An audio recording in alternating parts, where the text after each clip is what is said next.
This episode is presented by Adobe Express, the quick and easy create anything app. What does that mean? Well, say you need to make a presentation or a video or a social media post or a flyer. To some, certainly to me, that sounds intimidating. But Tom, with Adobe Express's intuitive features like templates, generative AI, and real-time collaboration, it has never been easier. Adobe Express. Try it for free. Search Adobe Express in the App Store.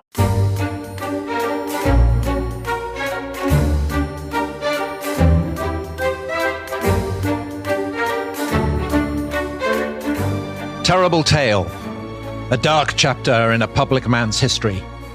A pitiful story of Maria Halpin and Governor Cleveland. Some years ago, a beautiful, virtuous, and intelligent young lady entered the employ of Flint and Kent, most excellent men and leading merchants in our city. She was put at the head of their cloak department and served them for some 2 or 3 years to perfect satisfaction. Mr. Grover Cleveland made her acquaintance, won her confidence, and finally seduced her. She lost her position, was cast out of good society, and driven to despair. Poor Maria Halpin, for that was her name, went away broken-hearted, disgraced and outcast, while her seducer continued to revel in the realm of lust and pretend before the great American public that he is a model of virtue, preeminently worthy of being honored by their votes. Perhaps personal character originally ought not to be involved in political discussions, but it would be criminal to allow the virtuous to vote for so vile a man as this, under a false impression that he is pure and honorable. It is painful to think of his offenses and shameful, infinitely shameful, to have such a man commended to the suffrages of a Christian nation. It is enough to alarm all decent people and cause even the vulgar and profane to hesitate and demand a halt. So that, Dominic, the dramatic front page of the Buffalo Evening Telegraph on the 21st of July, 1884, breaking the news of perhaps the most lurid sex scandal in American political history. And that is setting the bar quite high, isn't it? It is, because they've had some tremendous sex scandals, haven't they, in our own lifetimes, Tom? There have been all kinds of goings-on in the White House. I think back to the behavior of Bill Clinton, which I think now, when you look back on it, was pretty poor. I don't think there's any defending it, really. And this is describing Mr. Grover Cleveland as a presidential candidate. Yes. Presidential candidates being accused of sexual impropriety. I mean, it has been heard of even in the 21st century. Even in the 21st century, there's a rich tradition of it. But this is in a different league. So on the face of it, this story is a saga of lust and lies and kidnapping and rape that is worthy of a Victorian sensational novel. So it often reads, for those listeners who've read The Moonstone or The Woman in White in particular by Wilkie Collins, the kind of sensation fiction of the mid-19th century, there is a stolen baby. There is a grotesquely fat villain. It's Count Fosco, isn't it? It's Count Fosco in The Woman in White. There is a widow imprisoned in a lunatic asylum to stop her telling the truth. But also, this is a story of massive political significance because it breaks during one of the most hotly contested presidential elections in American history. So we're in the Gilded Age, Tom, in 1884. And that, for people who are not massively familiar with American history, it's the era after the Civil War. It's factories, tycoons, railroads, sort of men with colossal beards, women with gigantic ball gowns. I mean, Dominic, this is the kind of political era that Custer would have entered had he not run into the Sioux at Little Bighorn. That's right, exactly.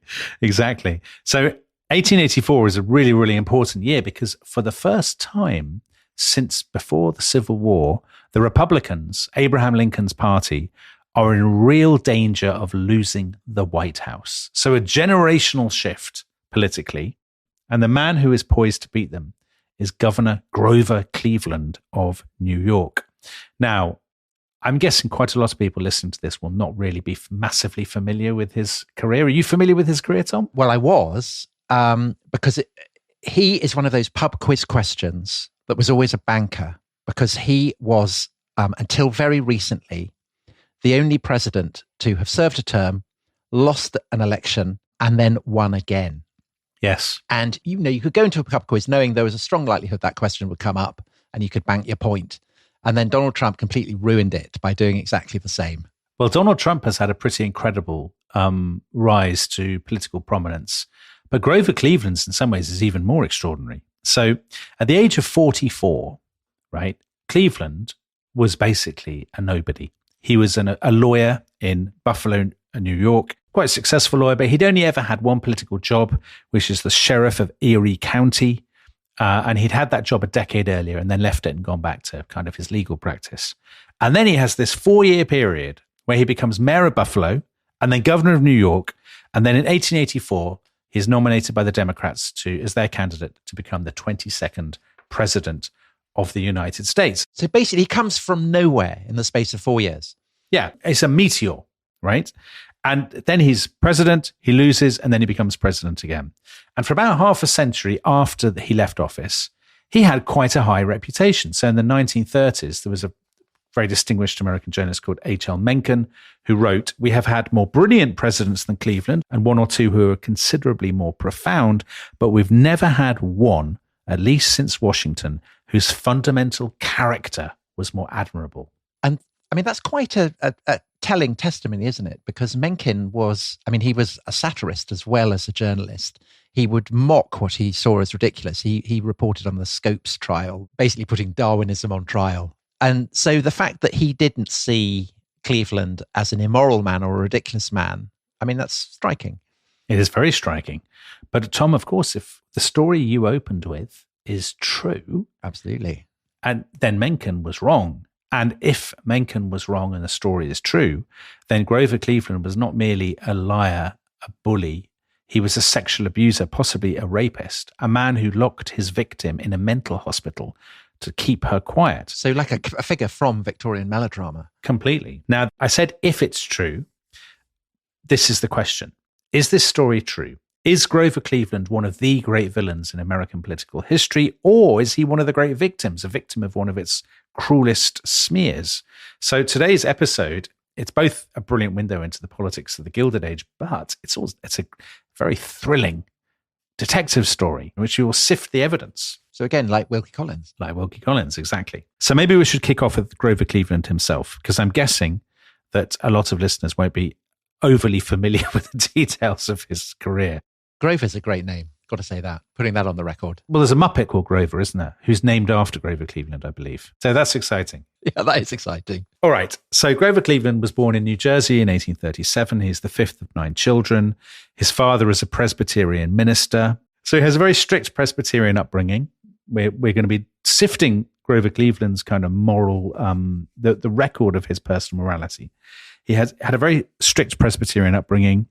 The kids in the Cleveland household weren't allowed to play on Sundays. They had to go to 2 church services, to Sunday school, and to a prayer meeting on Sundays, which seems too much to me. And all the sense that we have of him as a boy is he's actually quite dull, serious, self-disciplined. He's quite gruff and kind of laconic when he grows up. So he's not really a very flamboyant character. But could this be the mask of an unspeakable hypocrite? Exactly. Well, this is the question. So when he's 16, his father dies, and a local Presbyterian deacon said to Grover, "If you'd like to follow him into the church, I will pay for your education."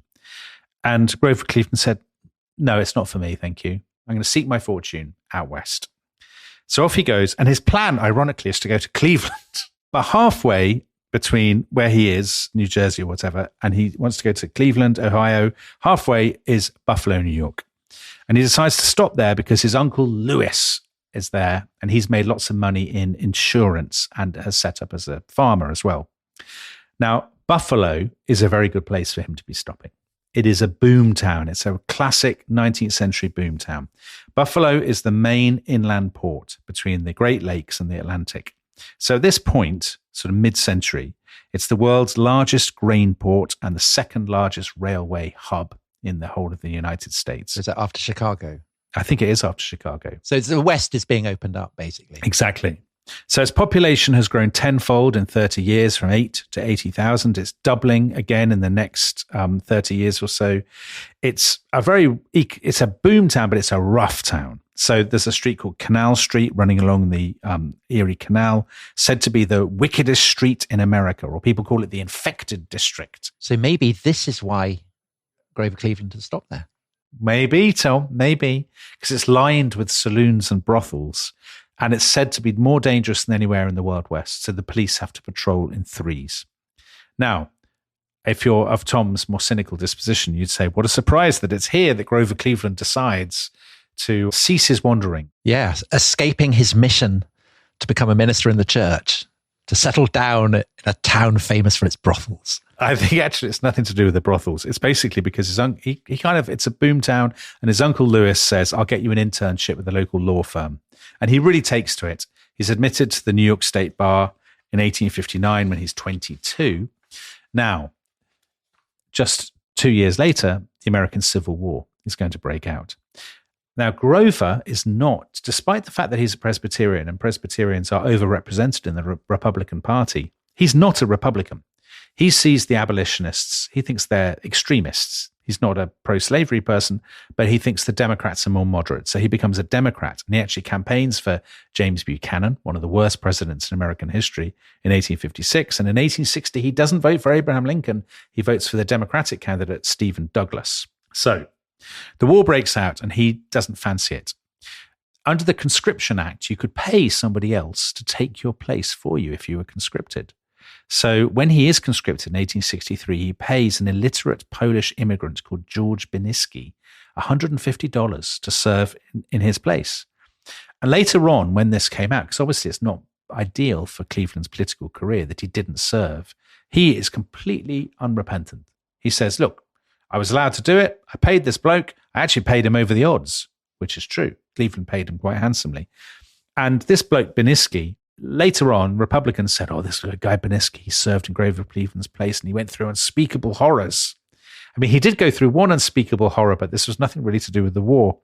Beniski was unloading a supply wagon when, unfortunately, he suffered a testicular torsion. What is that? So some form of spermatic cord becomes wrapped around your testicle and sort of twists it.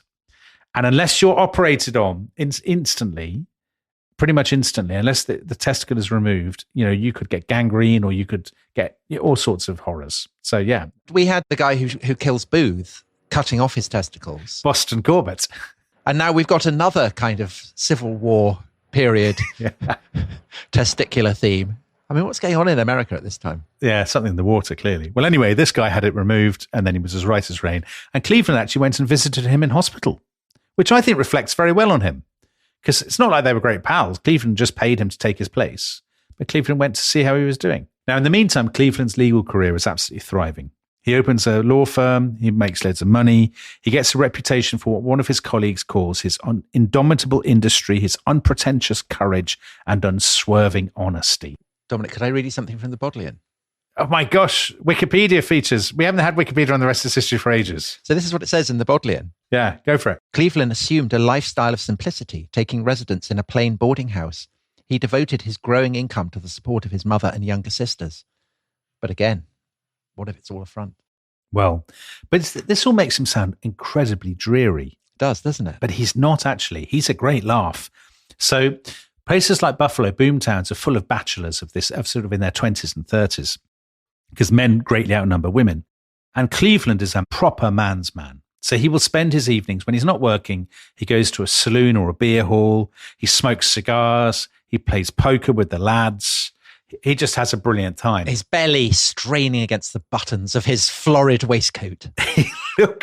He looks exactly as he should. So he's an enormous man, 6 feet tall. He's got a gigantic walrus moustache. Now, Buffalo has become a popular sort of magnet for German immigrants. So there are loads of German beer halls and places serving sausages. And this is basically Cleveland's diet. So Cleveland starts to become incredibly fat. His friends call him either Big Steve or Uncle Jumbo. So here he is, Uncle Jumbo or Big Steve.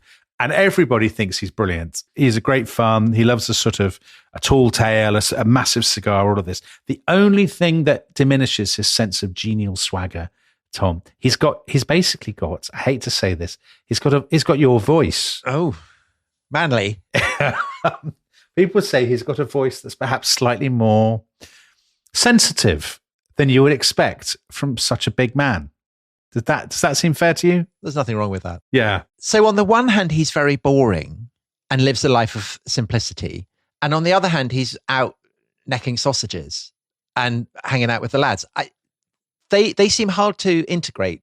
I think in Gilded Age America, that's a popular combination. So he's living his life of austerity and then he's going out on the town. I think he works hard and plays hard. That's what he does. He's got this great pal who's his sort of Charles Brandon to his Henry VIII, who is called Oscar Folsom. Oscar Folsom is much more of a rake than Cleveland is. He likes hunting and gambling. He likes carriage races. Oh, like Prince Philip. Like Prince Philip. Or Mark Antony, I suppose. So people should remember this bloke, Oscar Folsom, because he will play a part in the detective story to come. So meanwhile, Grover's had this little dabble in politics. The Buffalo Democratic Party is thriving because it appeals to immigrants in particular, so Irish, German immigrants and so on. The Republican Party had always had a nativist element to it, so immigrants tend to be drawn to the Democrats. And in the early 1870s, the Democrats get Grover to run as Erie County Sheriff, and he wins, and he takes the oath of office surrounded by all his mates. They're drinking whiskey and smoking massive cigars. It's very kind of, Deadwood in atmosphere. He'd be played by Ian McShane. So he does this for 4 years, and then he goes back to his legal career, very successful. Can I just tell you something interesting from that I, again, picked up from the Bodleian? Yeah, do. Which during his term of office as sheriff, yes, he personally executes 2 murderers, one of them a matricide. And normally, if you're a sheriff, you pay a deputy to do it for you. But he personally, I don't know, what do you do? Do you hang them? What do you do? Yeah, I think they were hanged. I think it was very troubling for him, actually. He wrestled with it. He didn't enjoy it, but he wanted to do it personally because he said, this is my responsibility. I just have to suck this up. Okay. So actually what seemed to reflect badly on him actually reflects well on him. Yeah. He's not a murderer. Okay. I was wondering if perhaps this reflected a relish for inflicting cruelty on people or something. No, I happen to know, as we will come to later, that one of Cleveland's biographers is a keen listener to this podcast. So he will be appalled by this. Okay. I'm just, groping my way to try and get a handle on his character. Absolutely fine.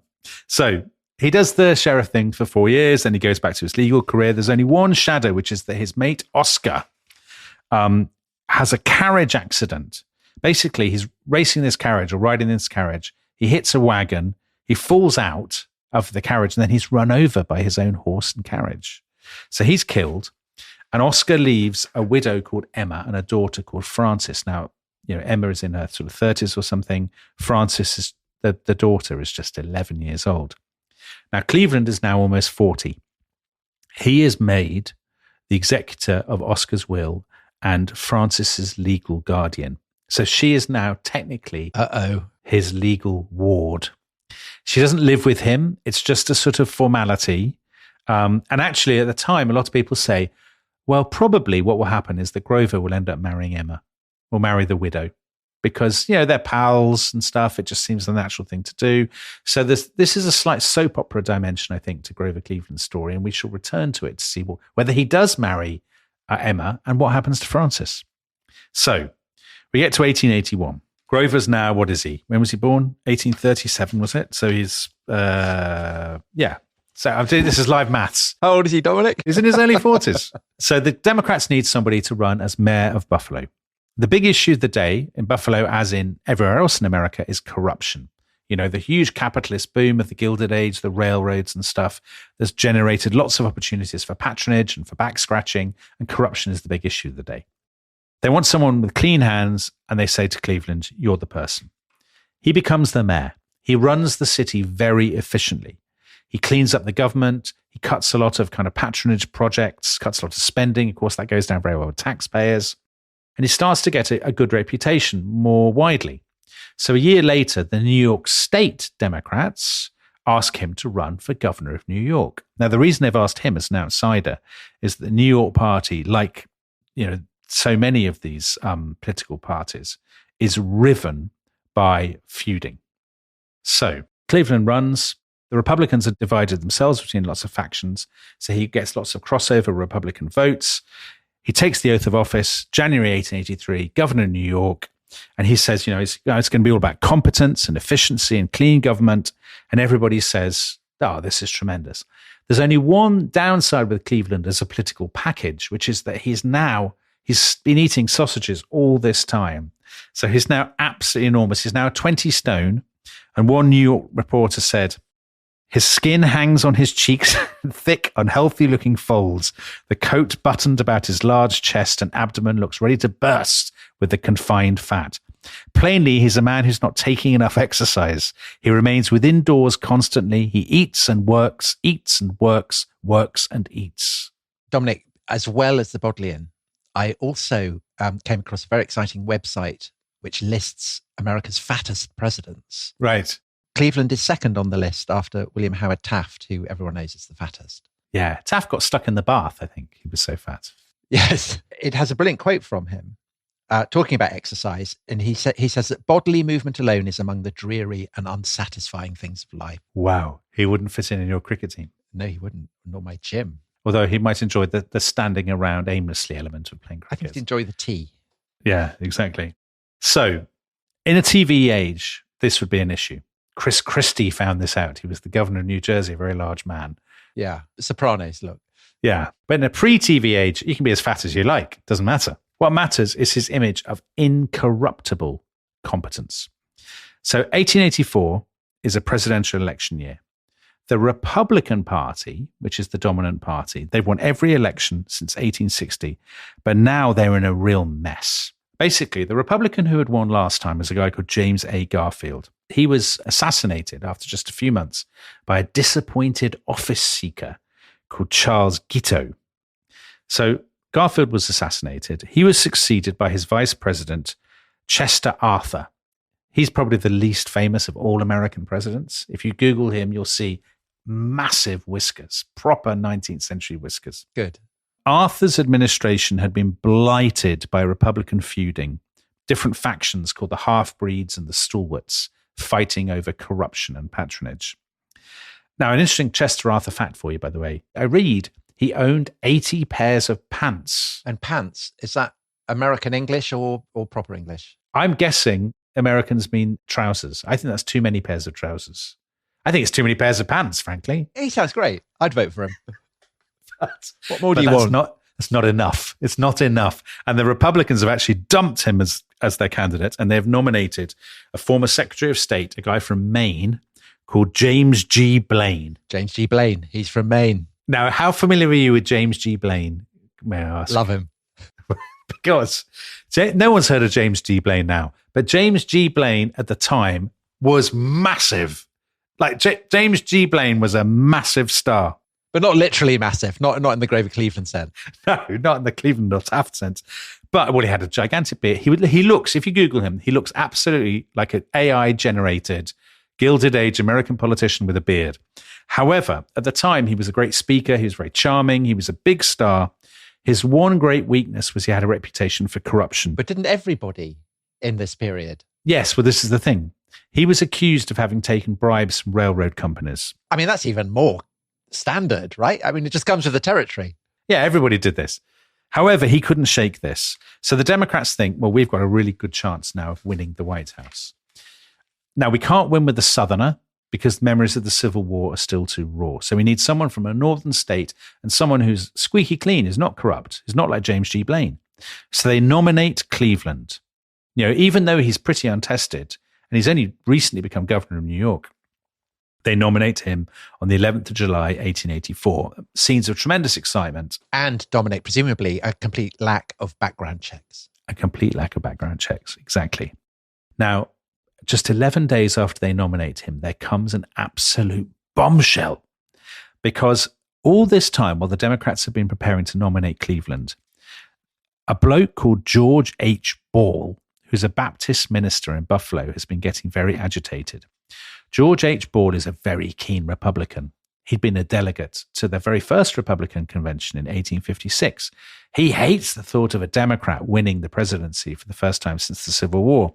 And he has been writing letters to newspaper editors saying, don't endorse Cleveland. I know things about Cleveland that would make your eyes water. So, for example, there is this letter to the Chicago Advance. Tom, would you like to read the letter because you enjoyed in your American voice? I feel moved to warn you against saying much to the credit of Grover Cleveland. He is a libertine. No Christian should condone his crimes so far as to commend his candidacy. About 7 years ago, he seduced the head of the cloak department of Flint and Kent's leading merchants here. He kidnapped the woman after the boy was born, sent her to the insane asylum, and took the child from her. She escaped, finally settled, and gave up the child for $500. This I know to be true. I mean, that's quite an accusation. It's a heck of an accusation. Now, the Advance didn't print this, the Chicago Advance, but they, through sort of intermediaries, they showed it to the Republican candidate, James G. Blaine. Blaine gave it to a mate at the Boston Journal, but they didn't run the story. They were very close to Blaine. It looked too obvious to be coming from them. So they feel that if they run it, I mean, what are they worried about? That it sounds fake? Yeah, it sounds fake. Right, that's their instinct. Well, not that it sounds fake, that it's definitely untrue, but that they are so much they're so close to Blaine and the Republicans that it looks like naked propaganda. Right, okay. That basically we're better coming from another source. So the source that breaks the story on the 21st of July is the Buffalo Evening Telegraph that we began with. That story. Terrible tale, a dark chapter in a public man's history. And the story is as follows. The paper says, look, Grover Cleveland's not just a libertine. He's a really bad man. He's a beastly drunk. He's a hypocrite and a lecher. He's always getting into brawls and saloons. He freely associates openly with lewd women. In other words, he is Harry Flashman, basically. He's even got the moustache. And there is more. There's this extraordinary story of lust and deceit. And this is the business about Maria Halpin. Now, I'll just summarize the story before we go to the break. Maria Halpin was a New Yorker. She'd been born around the same time as Cleveland, late 1830s. She had married a man from Worcester, England, an engraver. But he died of TB. She had 2 kids, so she moved to Buffalo, and as we've heard, she worked in the cloak department of Flint and Kent, this department store. Now, by her own account, Grover Cleveland saw her at this department store, was very taken with her. He was the sheriff in those days. He sort of courted her. She made inquiries. She found out that he was a decent person. So they would occasionally meet, and it was all very decorous. But according to this first story in the Buffalo Evening Telegraph, eventually Cleveland seduced her. She found out she was pregnant. He promised to marry her, but then he basically ghosted her completely, broke off relations. After a lot of toing and froing, she sent messages to him, and he finally said he would, quote, acknowledge his fault and he would make financial provision for her. But he made a point of adding, apparently, according to this story, I can't be sure I'm the father. You've been seeing other men. How can I be certain it's mine? Can I just ask you, because again, there seems a massive contradiction here. Yeah. That on the one hand, Maria is making inquiries and finds out that Cleveland is of a decent reputation, and that's what persuades her to accept his importunities. Yeah. On the other hand, the claim is that he's notorious and he's always being arrested in bars and things. Yes. I mean, how are those two claims to be squared? Are there police records of him being arrested? I think this is a fair comment. This is a very fair comment, Tom. And I will just say that the stuff with him, like in ludicrous bar fights with kind of, brothel madams or whatever, like smashing chairs over people's heads and stuff, I don't think any sane person believes that these stories are true. Because everything we know of him in his legal career was he just worked. When he wasn't eating sausages and playing poker, he was just working all the time. Because presumably, if, as is claimed, everyone in Buffalo knows that he's his reprobate, it would be very easy to find. Of course. Would they have then elected him mayor of Buffalo? That's the question. Yeah. So I'm just asking. Yeah, it's fair to ask these questions. Anyway, let's go back to Maria's story. Maria gave birth to a son on the 14th of September, 1874. She's unmarried, of course. She's a widow, but at this point, she's unmarried. She called the baby Oscar Folsom Cleveland. So the best friend. the best friend, and Cleveland's surname. Seems a bit strange. Then something stranger happens. Her doctor, who was called James E. King, persuaded her to give him the baby, and he took it to his sister-in-law, who was called Minnie Kendall, who lived with her husband by the Buffalo stockyards. He said to Minnie, "Here is this baby. I want you to call it Jack. I don't want you to tell anybody about it. I will pay you to be its carer and its wet nurse. If you tell anyone, there could be tragic consequences." So this is very mysterious. Then a few weeks later, Dr. King returned to the house and he said to his sister-in-law, Minnie, "We need to go on a trip downtown with the baby." They went on this trip and they arrived at Bass, Cleveland and Bissell, Cleveland's law firm. And they went in, and in there is Grover Cleveland and a woman in floods of tears. The baby was asleep. The woman snatches the baby and she says, "Oh, my baby, open your eyes. Let me see them. Oh, my precious baby, why don't you open your eyes?" Now, this is clearly Maria Halpin, the baby's mother. According to the story, Cleveland roughly intervenes, says, "Give the baby back." Then he winks at the doctor. He lights a cigar, and then Minnie and the baby are shown back out again. Now, all this, by the way, comes from an interview with Minnie Kendall that was in the Chicago Tribune. Dominic, can I just ask, is the Chicago Tribune, which party is it supporting? It's a Republican paper. Right, okay. But if we want to check this out, there's a book by a guy called Charles Lackman, A Secret Life, The Lies and Scandals of President Grover Cleveland. You can tell which side he's on, which goes into this in great detail. So the months pass. Then in 1875, Dr. King comes back to see Minnie and he says, "I need to take Jack back to his mother now." And this time they go to Maria Halpin's boarding house. Again, she's weeping. She's hysterical. They hand over the baby. And at this point, Maria Halpin absolutely loses it. She says to Dr. King, "You're in league with Grover Cleveland. You've stolen my baby. You're evil men." Now, Minnie, who's been looking after the baby, is very shaken by all this. And Dr. King says to her, as they leave, "Never speak of this again, Minnie." And he says, "I think it would be best for you and your husband to get out of town. I'll find new jobs for you." And indeed, they do get out of town. They end up moving to New Hampshire and they disappear from this story. So Maria has now got her son back, but the story now takes another melodramatic twist. She's got this baby back, but all the time she's appealing to Grover Cleveland to marry her, and he refuses. She starts drinking heavily because she's so stressed, and that gives Cleveland his opportunity. In early 1876, Cleveland sends a friend with an offer. He says, "I will give you the money to set up your own dress shop at Niagara Falls, but in return, you have to give me the baby, Oscar, and I will put him in the orphan asylum, and I will pay $5 a week for his board and lodging." And Maria is desperate. She is distraught, and under pressure, she agrees. So she goes off to Niagara, and 2.5-year-old Oscar goes off to the orphanage. But pretty much as soon as Maria gets to Niagara, she changes her mind. She says, "No, I can't be separated from Oscar." She comes back to Buffalo. She goes straight to the orphanage. She scoops up the baby and off she goes. And now comes the most shocking twist of all. If this story is true, this is the point at which Cleveland loses patience and comes to a very ruthless decision. Because a few weeks later, his confederate, this nefarious Dr. King, arrives at Maria's house with 2 policemen. They find her playing with Oscar. They drag her out. They drag her down the stairs, put her in a carriage. They drive for just under an hour, and they arrive at this vast, sinister, institutional building. Oh, right. So this is where the woman in white, the kind of classic melodramatic twist of the woman who gets locked up in a lunatic asylum. And according to the story, against her will, restrained by the policeman, Maria Halpin is registered as patient number 1050 of the Providence Lunatic Asylum. Now, this is basically what happens to the heroine, isn't it? And the woman in white, yeah. Laura Fairley. But there was a difference. In real life, the people who run the Providence Lunatic Asylum are much more sort of decent, kindly, and sensible. So they're not rattling keys on chains and things like that. They're not.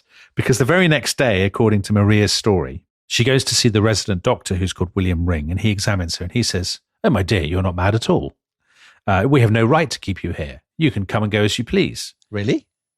That's not the impression I get from Wilkie Collins at all. No, exactly. But so a few days later, she walks out of the asylum as a free woman. She goes to see a lawyer and she says, "I want to get my son Oscar back. That's my priority." So the lawyer sets to work, but then a very strange thing. Another very strange thing happens. Sometime later, Maria comes to see him again. He says, "All the legal process is, in train. It all looks good." And she says, No, I've changed my mind. I don't want a scandal. I don't want to fight. And she hands him a letter. And it's a signed contract that she's just made with Grover Cleveland. She's given up all rights to her son forever. And in return, Cleveland has paid her $500. So she never did get Oscar back.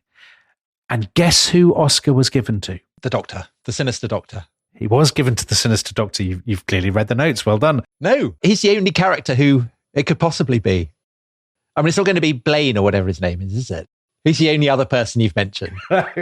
That's a twist. Yeah, that would be unexpected. No, he was given to James E. King, the sinister doctor, whose only child had died 2 years earlier. And Oscar was given a new name, James E. King Jr., and his mother never, ever saw the child again. Well, I guess that if this is breaking, then it's not excellent for Cleveland's campaign, is it? I mean, there are better things that could have happened. And I suppose the other question is this authentic, or has it been fabricated by his political enemies? Are there elements of truth that have been kind of amplified? And I think the only thing to do is to have a break. And then when we come back, Dominic, perhaps you could reveal what you think happened. All right.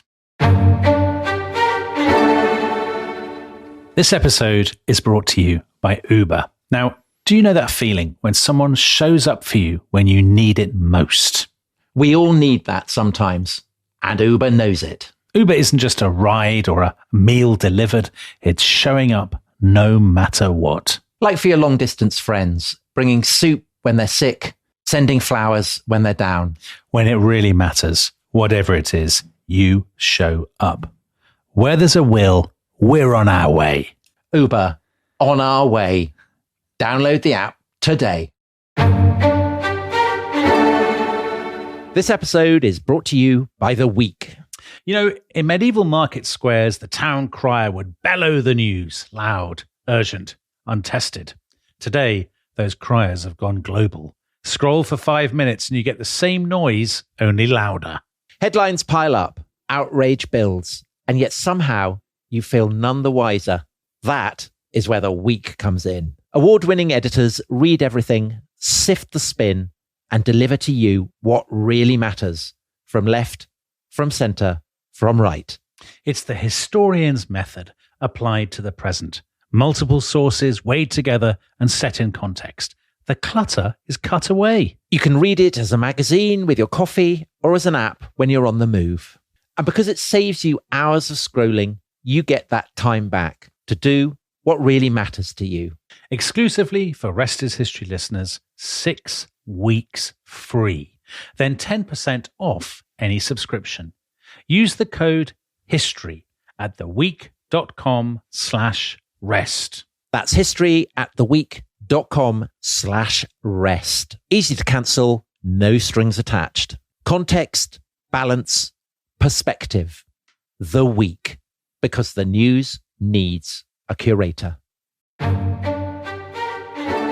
This episode is brought to you by Rocket Money. Tom, we often talk about how to organise our finances. I'm very conscious that I'm paying for a lot of mad subscriptions. And there's one thing that we've talked about often on this show. It's the thing that we probably hate more than any other, and it's a hidden fee. I would love to get my finances under control. There are all these things piling up on our bank statements, and I think I need to fix this problem. I need to sort this out and to stop this. I mean, my finances are so chaotic that I need this app. So I'll tell you what it is. It's called Rocket Money. It's a personal finance app that helps find and cancel your unwanted subscriptions. It monitors your spending and it helps to lower your bills so that you can grow your savings. With Rocket Money, you can track all of your subscriptions and you can easily cancel within the app with just a few taps, saving you time, avoiding charges. And you can also set budgets and goals and get personalized insights and regular reports to track how you're doing. They will even send you real-time alerts for large transactions, upcoming bills, refunds, and even low balances. So let Rocket Rocket Money help you reach your financial goals faster. Join at rocketmoney.com/ishistory. That's rocketmoney.com/ishistory. rocketmoney.com/ishistory. Hello, welcome back to The Rest is History. And Dominic, this is an episode that could be about shocking political scandal, or it could be about a wholly invented melodrama, or it could be a mingling of both. I'm intrigued to find out what you think is going on here. Well, let's go back to the narrative in 1884. So remember, we're in July 1884. The Buffalo Evening Telegraph has just broken this story about Maria Halpin and Grover Cleveland. The presidential election is in tumult. The Democrats are in a complete panic. Cleveland's team are obviously horrified by this. And one of them comes to him and says, what shall we do? And Cleveland says simply, perhaps admirably, if you're on Team Grover Cleveland, whatever you do, just tell the truth. But what is the truth? They prepare a statement for him saying this story is a tissue of lies, complete nonsense. The child is not mine. When he sees the statement, he says, no, we can't put that out because that's not entirely true. And actually what ends up happening is he doesn't really make any public statement about the story at all. So the result of that is that in the next few days and weeks, the story spread. So within days, more than 100 newspapers have reprinted it. And at Republican rallies, people start chanting, Ma, Ma, where's my pa? In other words, they're ventriloquizing the abandoned child. I mean, it's interesting, isn't it? Because obviously now a scandal like this would just go completely viral in a matter of minutes. Yeah. But how long does it take to kind of pick up momentum in a pre-internet age? Oh, I think it actually is quite quick. I think other newspapers are reporting the story or reprinting bits of the story certainly within a week. Do they manage to track down Maria? Well, as we will see, there is a massive, massive feeding frenzy of people rushing to track down not Maria, but anybody who knew her or anybody who knew Cleveland and Buffalo and so on and so forth. So yes. So where is she at this point? So she has moved elsewhere in New York State. I can't exactly remember where, but she has been getting on with her life, I suppose. She's been living in relative obscurity. So she has just left Buffalo, and there's a race in the American media to be the person that tracks her down and finds her story in her own voice. Whether they ever really do that, we will come on to, Tom. Anyway, one of Cleveland's supporters, who is a judge, a Democratic New York judge called Horatio King, eventually comes out with a statement. He says, look, the governor asked me to go to Buffalo to look into this matter. I have looked into this matter. This is the truth. He says, a few years ago, the governor was, and I quote, sowing his wild oats. He met this woman and became intimate with her. She was a widow and not a good woman by any means. Very gallant. Yes. Mr. Cleveland, hearing this, began to make inquiries and discovered that two of his friends were intimate with her at the same time as himself. Again, not exactly the height of chivalry. And Dominic, can I just ask, this guy is called King. Is he any relation to the Dr. King? No, he's not. No, that's just a coincidence. Nothing to do with it. So this guy, Horatio King, says, Cleveland was intimate with this woman, but he was not the father. The father was one of these friends of his who was married with a daughter. So Cleveland decided very generously to cover for him. I quote, he took care of the child and mother like a man and did everything in his power for them until the woman became a confirmed victim of alcoholism. He never separated the mother and child, nor did he do anything to injure the woman. He was throughout the affair a victim of circumstances. He accepted responsibilities that not one man in 1,000 has shouldered, and he acted honorably in the matter. So, this is an alternative version of the story. Cleveland did have relations with Maria Halpin, but was not the father. And was the father supposedly the best friend? Well, this is the implication, isn't it? That it could be the best friend, exactly. Now, at this point, there's a massive media feeding frenzy. The Republican papers are competing to denounce Cleveland as an absolute debauchee and a libertine. The Democrat papers paint Maria as a mad woman and as a hussy, as sort of a scarlet woman. The Boston Globe, for example, said, Mrs. Halpin is evidently an epileptic. They claimed they'd tracked her down and had found her. She has every symptom of insanity. Her eyes are glassy. She can't look her questioner in the face. She has trembling, twitching, and sudden starts at every unexpected noise peculiar to insane persons. Now, the problem with all this, the reason I'm being slightly evasive about have they tracked her down or not, is at this point, so the 1880s, it is very common for newspapers to invent stories out of thin air and to fabricate quotes. So the Globe has her saying, despite the fact they say she's mad, they then say she has nothing but praise for Grover Cleveland. I hope Mr. Cleveland will be elected. He's a good, plain, honest man who has always been friendly to me and used me kindly. It's a shame that newspapers should have issued such lies. So this is presumably a Democrat supporting newspaper. Of course it is. I don't think she ever spoke to the Boston Globe, actually. And the fact that the newspapers are falling into line, that leads us quite nicely to how this changes or doesn't change the presidential race. Because we already mentioned the sex scandal in the 1990s, the Clinton-Lewinsky sex scandal. And of course, there are lots of sex scandals in, for example, the 2016 presidential election. And what I would say all these things have in common is they don't change people's minds at all. People simply divide on party lines. And they did this in 1884. And there is a very famous example. Now, there's always anything to do with America in the 19th century. There's always a Mark Twain quotation. And there actually is a Mark Twain quotation about this. Because I think he last featured on The Rest is History in our series on the Belgian Congo, didn't he? He did, yeah. So this is a slightly earlier Mark Twain. He was a lifelong Republican, but he's decided to break with them about corruption. He thinks Blaine is too corrupt and he's going to vote for Cleveland. And Twain writes, he says, this story is absolute nonsense. And then he says, even if it isn't nonsense, yeah, who cares? Who cares if Cleveland slept with this woman? To see grown men, apparently in their right mind, seriously arguing against a bachelor's fitness for president because he had private intercourse with a consenting widow, isn't human nature the most consummate sham and lie that was ever invented? Do any of the papers, in your opinion, get to interview Maria? I mean, are there any substantiated interviews with her, or are they all made up? Or, I mean, it seems very difficult to work out what's going on here. I would say no, there's none that we can trust. There are more interviews to come, by the way, and there's another statement to come which might change your opinion of the case, Tom. And at that point, you might change your mind. But I think we have to be really, really careful with any of them. Okay. So the weeks go by.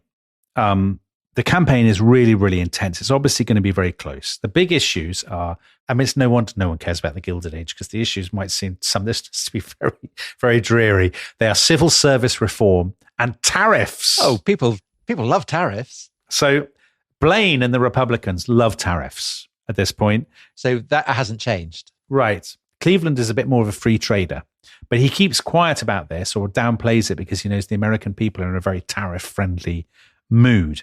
At the same time, the Republicans, because they know it's going to be close and they're going to lose the White House for the first time in a generation, they are going berserk, what's called waving the bloody shirt, which means basically disinterring the corpses of the Civil War. Right. So if the Democrats get in, then it's back to slavery. And well, they say basically Cleveland will. What will he do? He will stop paying pensions to veterans of the Union Army, and he'll pay reparations to former slaveholders in the South.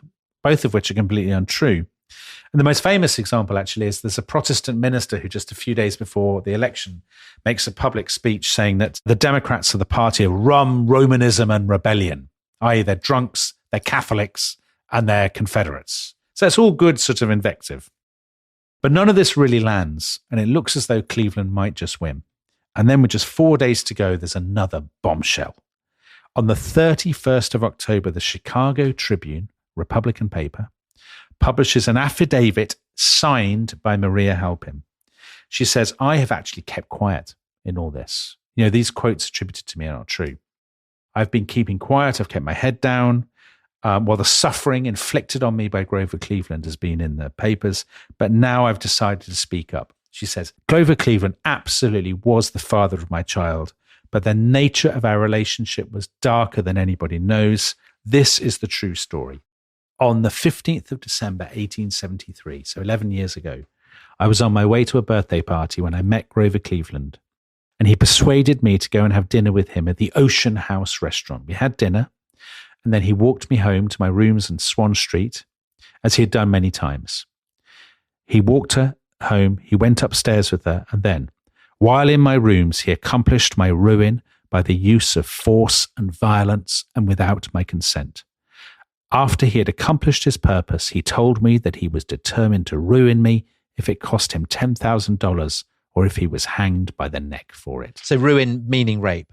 So ruin meaning rape. In other words, exactly. He raped her. Now, some listeners at this point might say, oh, well, if that's the case, why didn't Maria Halpin go to the police straight away? The answers are obvious. It's difficult for a woman to go to the police. Today, it's even more difficult in 1873 when there's a presumption that an honourable woman would not be in that position. There was also a presumption that a woman could always resist if she wanted to. And Maria, of course, would have known that a jury would look very unkindly on the fact that she had allowed Cleveland to escort her home and then come upstairs with her. And that if she didn't have visible evidence of assault, it's very unlikely, especially against a former sheriff, that she would win the case. Now, just in terms of the campaign itself, a lot of listeners may say, well, my God, an allegation of rape 4 days before the presidential campaign. Surely this must be curtains for Cleveland. But those listeners will perhaps be shocked to hear this has absolutely no electoral impact as far as we can tell. Because when the voters go to the polls, Cleveland and Blaine are neck and neck. Cleveland gets 48.8%, Blaine 48.3%. The election actually comes down to 2,500 voters across a handful of northeastern states, places like New York and New Jersey. And they go for Cleveland, not for Blaine. So after almost 30 years, the Democrats are back in the White House. And Cleveland, who's 47, will at this point be the second youngest president in American history. And so now the Democrats can add an extra line to that Republican song, Ma, Ma, Where's My Pa? They now sing that song and they sing Gone to the White House, ha, ha, ha. Actually, the only Democrat who isn't pleased is Cleveland. He's very miserable about having one. He said to a friend, I look upon the next 4 years as a dreadful self-inflicted penance for the good of my country. I can see no pleasure in it and no satisfaction. So there you go. But some of our listeners, Tom, may be thinking, well, I mean, who cares what he thinks? He's a rapist. He's an abuser. You know, he's a terrible villain. And how is it that Americans could put such a man with such allegations hanging over him into the White House? How indeed. Well, so let's have a look at her story again and answer some of those questions. The most recent biography of Cleveland is by a guy called Troy Senik. It's called A Man of Iron, and it was published in 2022. And he has some interesting things to say about all this.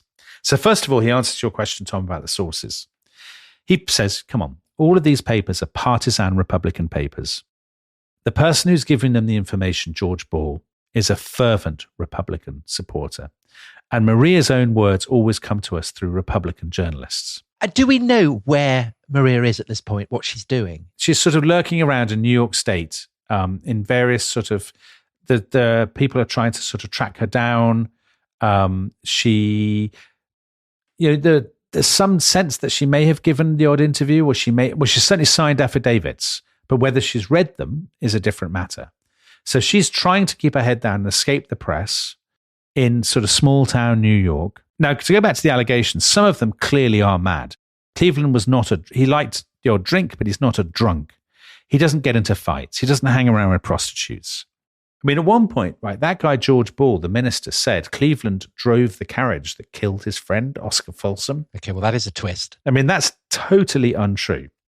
All of that said, Troy Senik in his biography says, clearly Cleveland did know this woman. I mean, I think he definitely knew her. He definitely courted her.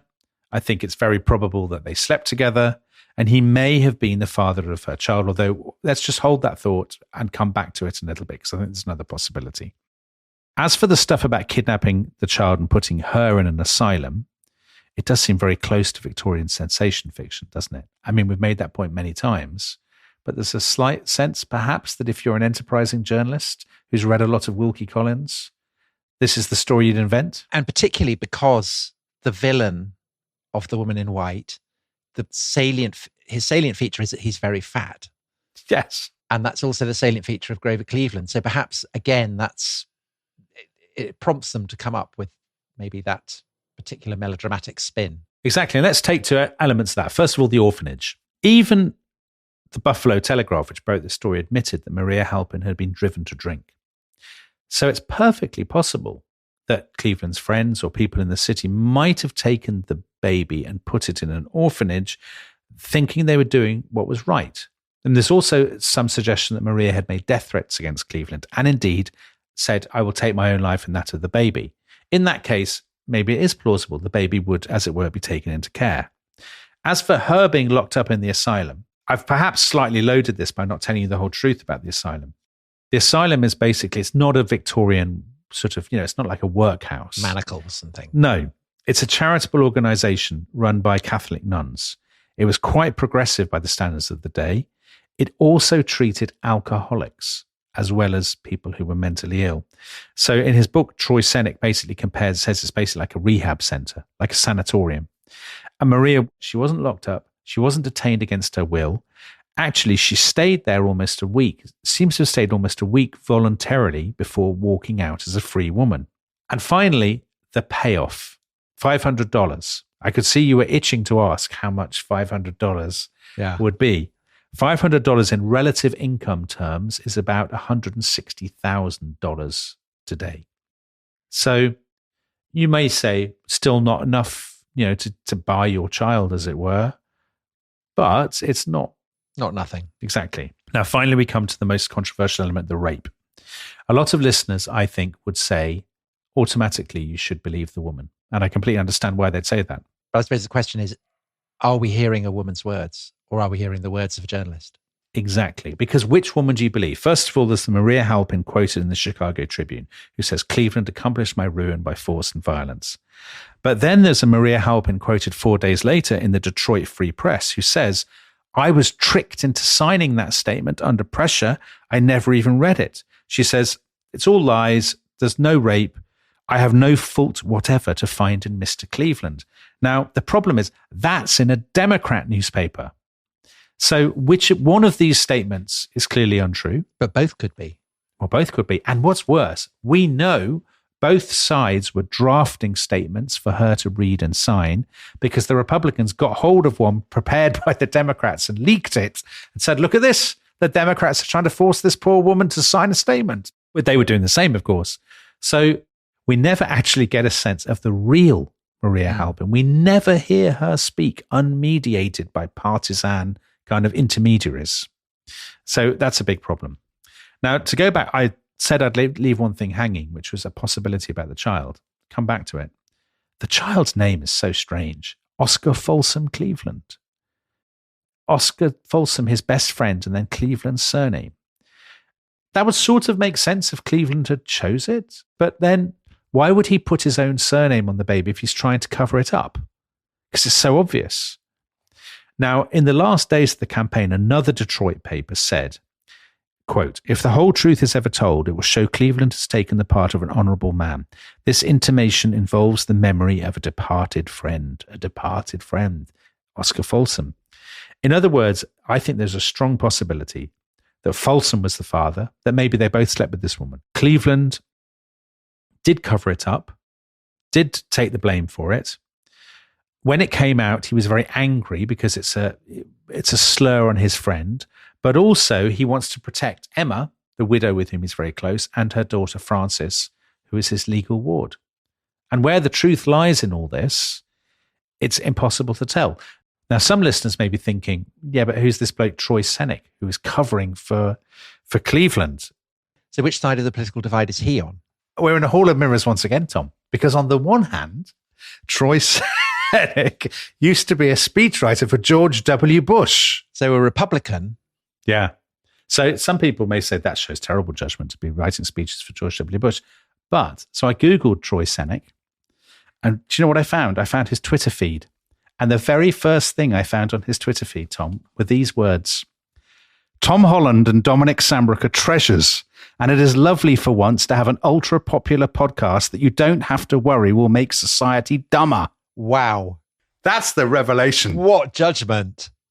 What does he say has gone on? Because whatever he says, I'm backing his opinion now. He says Cleveland has been framed by partisan Republicans and that Cleveland was a tremendous fellow.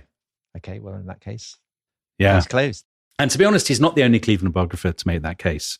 So the canonical Cleveland biographer for a lot of the 20th century was a guy called Alan Nevins, who was a massively distinguished professor at Columbia University, won the Pulitzer Prize. He said this was pure Republican scandal mongering. And is this another of those vast American presidential biographies? 6,000 pages long, exactly. Levins thought that Cleveland had slept with Maria Halpin, but he said she was a loose woman. Now, just because he's a distinguished historian doesn't mean he was right, of course. I mean, we might well have different attitudes from Alan Nevins. But to repeat the key point, we can never hear Maria's voice. There's no way of knowing which Maria to believe. So what happens to her?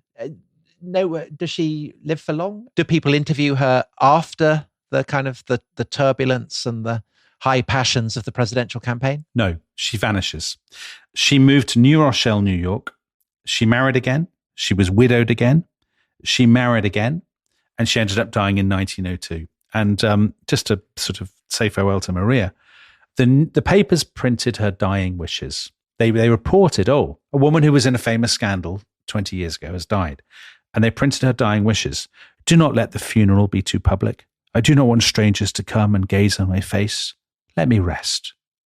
Which is lovely, but I think is probably again made up. I mean, I don't believe somebody spoke like that on their deathbed. God, poor woman. So just people endlessly putting words into her mouth. Exactly. So let's tell people as well what happened to Grover Cleveland. To go back to the scandal, obviously some listeners may still think Grover Cleveland was guilty. Is it plausible, really, the whole thing was invented? On the other hand, is it plausible he behaved so badly? I'll tell you what I think right at the end of the episode, but just to tell you what happened to Cleveland himself and the other characters. Cleveland became president. He's famously a sort of quite a passive, laissez-faire president. So he vetoed more spending bills than all his predecessors put together. So he's kind of a classical liberal in some ways. Limited government, sound money, all of this. He lost his bid for re-election to the ultimate AI-generated generic Gilded Age president, who's a man called Benjamin Harrison, who's actually, he really is boring. I know we got into trouble before for calling Ulysses S. Grant boring, and our American listeners went berserk. I mean, Benjamin Harrison really is boring. He's very interested in tariffs. That's his big thing. But to be fair, Donald Trump's very interested in tariffs, and he's certainly not boring. No, he's not boring. It is possible to be interested in tariffs and still dominate the headlines. I think you've got to have more in your locker, and I don't think Benjamin Harrison does. Does he have a big beard? Massive. Absolutely massive. He was president for 4 years. And then in 1892, Cleveland ran again. And it was all about tariffs. Cleveland won again. Then he had a second term that was consumed by economic arguments. There was a massive depression. They have huge arguments about whether to inflate the currency with silver. It's very esoteric, I think, to modern audiences. Also, Cleveland disgraced himself, actually, Tom. He took Venezuela's side in a boundary dispute with Great Britain. Oh, my God. And they almost came to war. He almost went to war with Lord Salisbury. Now, here's the thing that will make you think differently about Cleveland, possibly. When Cleveland became president, he was still a bachelor. Now, people said, gosh, is this not the point where he could marry his friend's widow, Emma? Now, he's been very nice to Emma and to her daughter, Frances. He's bought Frances lots of presents. Has he? He's bought her a puppy. He has bought her a puppy, and she calls him Uncle Cleve. Has she? Now, Frances has grown into a very glamorous young woman. She goes off to Wells College, which is a sort of liberal arts college straight finishing school. And her friends at Wells College notice that she's got a regular correspondent who sends her bouquets of red roses. Now, you may be wondering, who is this dashing young swain? Who has stolen her heart? Is it Uncle Cleve? It is Uncle Cleve. So as soon as she's graduated, he proposes. He's 48. She's 21. They get married in the White House. And do you know what? It's very successful and happy. Everybody loves her. They had 5 children. The newspapers, I have to say very ungallantly, speculated whether Cleveland, who is now about 80 stone, whether he would crush her on their wedding night. So aside from the weight, he's basically the Woody Allen of American presidents. I guess so. I hadn't thought of that. And of course, another New Yorker. Yeah. So anyway, he left office in 1897 and he retired to Princeton. He died in 1908. Frances married a Princeton professor. She died in 1947, which is the same year that his son died. I mean, this is a guy who really, lost to history. Oscar Folsom Cleveland. So what happened to him? Well, remember, he ended up being taken by the doctor. Dr. King. Dr. King. Well, here's the thing. He spent the whole of the rest of his life as James E. King Jr. He clearly got on well with his parents. And when you say parents, do you mean the doctor, Dr. King? Yes, Dr. King and his wife. Because he remained close to his mother in particular after his father died. And he followed his father into the same area of medicine. His father had been an obstetrician, and James E. King Jr. became a gynecologist. And does he ever investigate who his real father might have been or anything? Oh, he knows who his real father is, I think. But who is his real father? Because we don't know. Grover Cleveland or Falston or... Well, okay, here's my verdict. I have to admit, when I first read this story, I assumed that Cleveland was guilty. But while preparing the episode, and also influenced by the excellent judgment of Troy Senig, I came to change my mind. It's for 3 reasons. Number 1, because we never hear Maria's voice unmediated by Republican journalists, I think you cannot say Cleveland's guilty beyond reasonable doubt. I mean, that's just not possible, because we've never heard her evidence, really. Number 2, the initial accusations were so lurid and so mad. Cleveland having bar fights and saloons. Yeah, I mean, that's what immediately leaps out at you when you were telling it, was that the contradiction between the image of him as kind of sober and respectable and the idea that he's getting arrested in bars. I mean, surely there would be a police record if that was the case. Exactly, of course. Well, not if you're the sheriff. Not if it's the sheriff. I guess not. It's like sort of Gene Hunt in Life on Mars. Yeah, right. But obviously he wasn't that personality, right? He's just not that. So all of that stuff. So if all of that stuff is mad and invented, then the rest of it is surely tainted. I don't think you can pick and choose. Can I also ask, so when the Harvey Weinstein scandal broke, yeah, lots of women came forward. Yes. And that's a kind of familiar pattern with famous men who are kind of nailed for being sexual predators. Mm-hmm. Are there any other women who come forward? So there's no, I mean, it's not conclusive. Obviously, it's not conclusive, but it's suggestive, perhaps. There had never been the slightest whiff of scandal. And this is the third point. So Cleveland's character. Now, it is absolutely true that a lot of apparently very boring and very decent men turn out to be very bad men, sexual abusers or rapists or whatever. But is it plausible that this man who's basically he's a man's man and he likes a cigar and stuff, but he's also a massive workaholic with a reputation for incorruptibility and honesty and so on. Is it really plausible? All the stuff about kidnapping the baby, locking this woman in an asylum, all of that, given what we know of his character, is that plausible as well? I find that hard to believe. And I think because you have to take the whole package, or none of it, I'm much more tempted to take none of it. The fact that he knew Maria, and he may have slept with her and may have got her pregnant. Yeah. I mean, that is the kind of the stratum on which perhaps this kind of more lurid melodrama is constructed. And on that theme, I just wondered, kind of listening to this, whether fabricated scandals are like faked paintings in that it can take the passage of decades or a century before you realize that it has been faked. Because when it's constructed, if it's part of the general culture, if everyone is reading melodramas in which women are locked up in asylums, maybe it seems plausible. But at a distance, you start to recognize that the implausibility within the plots of the melodramas is also suggestive of an implausibility within the story that's being constructed. Maybe, although I think a lot of people at the time thought this was clear nonsense. So it's not just your Mark Twains and people who are already very party pre, but I think the fact that the story vanishes so quickly and that, as you say, no one else does come forward. There are no Republicans halfway through Cleveland's term saying, it's unbelievable this man is in the White House. He's an illegitimate president. It's disgusting that we've sunk to such a low, all of that, which you would say if you thought this was true, wouldn't you? Maybe. There's a slight sense the Republicans, they tried it on. It didn't work. They moved on. Yeah, they've moved on. And would they have moved on so quickly? I mean, listen, this is not a definitive verdict by any means. So it's not proven, but balanced probability. I would say. In fact, deep down, I think probably Oscar Folsom was the father, which is why Cleveland gave the boy. I mean, that seems very strange otherwise. That's the thing about history, isn't it, Tom? We don't purport to be the oracle. I mean, Troy Senig may think we are, but we're not the experts in everything, are we? And sometimes it's just unknowable. Well, I think listeners can make up their own minds there. So thank you, Dominic. I now know a good deal more about Grover Cleveland than I did. I suspect that's true of many of our listeners. Thank you all for listening. Bye-bye. Bye-bye.